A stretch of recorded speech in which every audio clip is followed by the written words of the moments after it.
എല്ലാവർക്കും നമസ്കാരം. നമുക്ക് നല്ല അടിപൊളി വെണ്ടയ്ക്ക വിഴുക്കുരട്ടി ഉണ്ടാക്കിയാലോ. വെണ്ടയ്ക്കയുടെ രണ്ട് സൈഡും കളഞ്ഞിട്ട് ഇങ്ങനെ റൗണ്ടായിട്ട് കട്ട് ചെയ്തിട്ട് കൊടുക്കുക. ഈക്വൽ ഇതായിരിക്കണം കേട്ടോ, ഷേപ്സ് ആയിരിക്കണം. എല്ലാം കട്ടി കൂടാനും കുറയാനും പാടില്ല. അതിലേക്ക് നമുക്ക് നല്ല ഒരു സവാള തൊലി കളഞ്ഞ് ഇതുപോലെ അരിഞ്ഞരിഞ്ഞ് ഇട്ട് കൊടുക്കുക.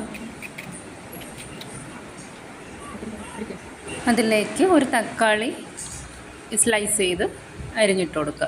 സ്ലൈസായിട്ട് ഇങ്ങനെ അരിഞ്ഞിട്ട് കൊടുക്കുക. 2 പച്ചമുളകും കൂടെ ഇട്ട് കൊടുക്കുക. ചട്ടി അടുപ്പത്ത് വെച്ചിട്ട് എണ്ണ ഒഴിച്ചു കൊടുക്കുക. അതിലേക്ക് നമ്മൾ അരിഞ്ഞു വെച്ചിരിക്കുന്ന വെണ്ടയ്ക്കയും തക്കാളിയും സവാളയും വെണ്ടയ്ക്ക വിഴുക്കുവരട്ടിക്കുള്ള കൂട്ട് നമ്മൾ ഇട്ട് കൊടുക്കുക. അതിലേക്ക് ആവശ്യത്തിന് ഉപ്പിട്ട് കൊടുക്കുക.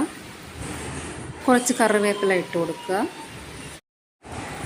പിന്നെ നന്നായിട്ടൊന്ന് ഇളക്കി കൊടുക്കുക. നന്നായിട്ടൊന്ന് ഇളക്കി അടിയിലത്തത് മുകളിലോട്ടെടുത്ത് നന്നായിട്ടൊന്ന് ഇളക്കി കൊടുക്കുക. മൂടി വെച്ച് ലോ ഫ്ലെയിമിൽ വേവിക്കാം. നമുക്ക് ഒന്ന് ഓപ്പൺ ചെയ്ത് നോക്കുക. ഇടയ്ക്ക് മൂട്ടിൽ പിടിച്ച് കരിഞ്ഞു പോകാത്ത നമ്മൾ ഇടയ്ക്കിടയ്ക്കൊന്ന് നോക്കി ഇളക്കി കൊടുക്കുക. ഏതാണ്ടൊക്കെ കളർ മാറി വന്നിട്ടുണ്ട്. ഒന്ന് അടച്ച് വേവിക്കാം നമുക്ക് കുറച്ച് നേരത്തേക്ക്. ലോ ഫ്ലെയിമിലായിരിക്കണം എന്തായാലും, അല്ലെങ്കിൽ കരിഞ്ഞു പിടിക്കാൻ സാധ്യതയുണ്ട്.